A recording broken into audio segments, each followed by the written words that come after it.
కార్చెను యేసు రక్తము. శిలనైన నన్ను మార్చెను యేసు రక్తము. శిలనైన నన్ను మార్చెను యేసు రక్తము. సిల్వలో నాకై కార్చెను యేసు రక్తము.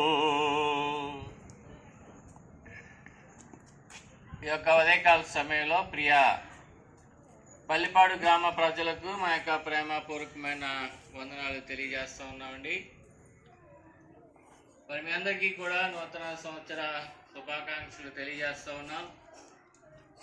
మరి నూతన సంవత్సరంలో మీ ఎడల దేవుడు గొప్ప కార్యాలు చేయాలనంటే మరి దేవుని వాక్యం సెలవిస్తూ ఉంది. మరి మనలో పొలిసినటువంటి పిండి ఉండకూడదంట. మరి నూతన సంవత్సరానికి వచ్చాం. మరి దేవుని పండగ లేకపోతే దేవుని గురించినటువంటి విషయాలను మనం పండుగగా జరుపుకోవాలంటే క్రమంగా జరుపుకోవాలని దేవుని వాక్యం సెలవిస్తూ ఉంది. కనుక మనలో ఏమి ఉండకూడదంట, పొలిసినటువంటి పిండి ఉండకూడదు. అది ఉంటే మరి దేవుడు మనం అనుకున్నటువంటి విషయాలు లేకపోతే మనకి రావాల్సిన ఆశీర్వాదాలు మనం పొందుకోలేం.